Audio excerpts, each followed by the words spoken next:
എല്ലാ സുഹൃത്തുക്കൾക്കും ആൽവിൻസ് ഡയറീസിൻ്റെ പുതിയൊരു വ്ളോഗിലേക്ക് സ്വാഗതം. വിൻ്ററൊക്കെയാണ് ജർമ്മനിയിൽ. ഞങ്ങൾ ഇന്ന് വന്നിരിക്കുന്നത് ജർമ്മനിയിലെ ബവേറിയയുടെ ഒരു ആൽപ്സ് സൈഡായിട്ടുള്ള ഷ്ലയർ സീയിലേക്കാണ്. അപ്പോൾ മ്യൂണിക്കിൽ നിന്ന് വരുന്നവർ അവിടെ നിന്ന് എടുത്തു കഴിഞ്ഞാൽ ഡോയ്ഷ ബാൻ്റെ ട്രെയിൻ എടുത്തു കഴിഞ്ഞാൽ അത് ടെഗൻസി വഴി ഈ ഒരു സ്ഥലത്തേക്ക് എത്തിച്ചേരാൻ പറ്റും. വളരെ മനോഹരമായിട്ടുള്ളൊരു സ്ഥലമാണ്. മറ്റ് ബവേറിയയുടെ ഒരു സൈഡിൽ നിന്ന് വ്യത്യസ്തമായിട്ട് ഇവിടെ നല്ലൊരു ഫോട്ടോജനിക് ആയിട്ടുള്ളൊരു അന്തരീക്ഷമാണ്. ഈ ഒരു കാണുന്ന സ്ഥലങ്ങളും ആ ഒരു തടാകമൊക്കെ സാധാരണ എല്ലാ ലേക്കും വിൻ്ററൊക്കെ കഴിഞ്ഞാൽ ഫ്രോസൺ ആയി കിടക്കാറ് ചെയ്യുക. ഇവിടെ 2 ലേക്കാണുള്ളത്. ഇവിടെ താഴത്തെ ലേക്ക് ഷ്ലയർ സീയും ഇതിൻ്റെ മലയുടെ മുകളിൽ വേറൊരു ലേക്ക് സ്പിറ്റ്സിങ് സീയും കൂടിയുണ്ട്. അപ്പോൾ ഈ താഴത്തെ ലേക്ക് ഇപ്പോൾ നിലവിൽ ഫ്രോസൺ അല്ല. അപ്പോൾ നമ്മൾ ഈ ഒരു ലേക്കിലേക്കാണ് വന്നത്. അടിപൊളിയാണ് കേട്ടോ ഇവിടുത്തെ കാഴ്ചകൾ. ചുറ്റും മഞ്ഞാണ്.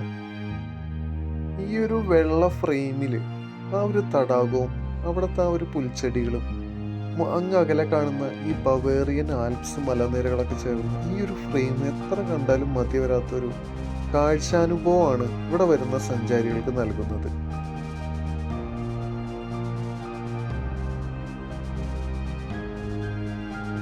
ഇവിടെ റൈറ്റ് സൈഡിൽ മലനിരകളിൽ അധികം സ്നോ വീണിട്ടില്ല.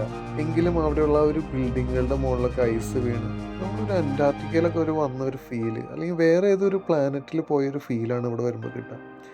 ഈ ഒരു തടാകത്തിൻ്റെ സംരക്ഷകരായിട്ടുള്ള താറാവിൻ കൂട്ടങ്ങൾ അവർ നമ്മളെ കണ്ടാലൊന്നും പേടിച്ച് പോകുന്നില്ല കേട്ടോ. നമ്മളോടൊക്കെ ഒരു ഹലോ പറഞ്ഞ് നമ്മുടെ അടുത്ത് വന്ന് വിശേഷമൊക്കെ ചോദിച്ച് ഇങ്ങനെ വളരെ മനോഹരമായിട്ടുള്ളൊരു ഒരു എക്സ്പീരിയൻസാണ് ഇവിടെ വന്നു കഴിഞ്ഞാൽ നമുക്ക് കിട്ടുക. എസ്പെഷ്യലി വിൻ്റർ ടൈമിൽ എത്ര കണ്ടാലും വീണ്ടും വീണ്ടും കാണാൻ തോന്നിക്കുന്ന ഫ്രെയിമുകൾ.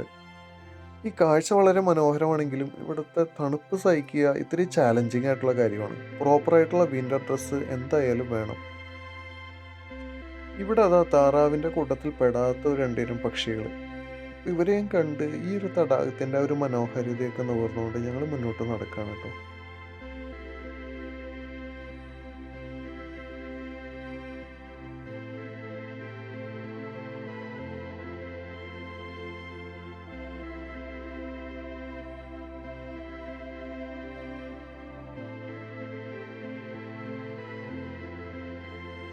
ഞങ്ങളങ്ങനെ മുന്നോട്ട് നടന്നപ്പോൾ അവിടെ ഒരു ബോർഡ് വെച്ചിട്ടുണ്ട്. ഈ ഒരു തടാകത്തിൽ ഈ ഒരു ഷ്ലയർ സീയിൽ കാണുന്ന പ്രധാനപ്പെട്ട മീനുകൾ, മത്സ്യങ്ങളുടെ ഒരു വിവരം അവിടെ കൊടുത്തിരിക്കുന്നു. ഈ കാണുന്ന ഫ്രെയിം ഈ ഒരു ഷ്ലയർ സീയുടെ ഏറ്റവും അടിപൊളിയായിട്ടുള്ള ഫോട്ടോജനിക് ഫ്രെയിമായിട്ട് എനിക്ക് തോന്നി. ആ ഒരു മലയും ആൽപ്സും ആ ഒരു തടാകവും ചുറ്റുമുള്ള ആ ഒരു മഞ്ഞും ഒക്കെ ചേർന്ന് അടിപൊളി ഒരു ഫ്രെയിം. ഇങ്ങനെ മുന്നോട്ട് നീങ്ങിയപ്പോൾ അവിടെയുള്ള ആ ഒരു വുഡൻ വീടിൻ്റെ ആ ഒരു ചുമരിൽ നല്ല ഭംഗിയായിട്ടുള്ള ഒരു പെയിൻറ്റിംഗ് ആണ് കണ്ടത്. സമ്മർ ടൈമിൽ ഈ ഒരു തടാകത്തിൽ ബോട്ടിങ് സാധ്യമാണ്. പക്ഷേ കടുത്ത വിൻ്റർ ആയതുകൊണ്ട് തന്നെ ഇവിടെ ഇപ്പോൾ ബോട്ടിംഗ് ഒന്നുമില്ല. ആ ഒരു വഞ്ചികളിലൊക്കെ മഞ്ഞ് വീണ് ഇവിടെ കിടക്കുന്നു. ഈ ഒരു മനോഹരമായ ഒരു പാലത്തിലൂടെ നടക്കുമ്പോൾ തൊട്ടൊരു സൈഡിലൊരു കനാല് പോകുന്നുണ്ട്. ആ ഒരു കനാലിലും വെള്ളം ഫ്രോസൺ ആയിട്ടില്ല.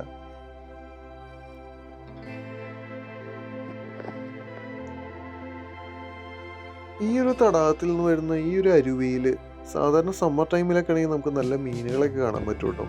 പക്ഷെ വിൻ്റർ ആയതുകൊണ്ട് ഞാൻ ശരിക്കും ക്യാമറയൊന്ന് സൂം ചെയ്ത് നോക്കി, ഇല്ല, മീനുകളൊന്നുമില്ല.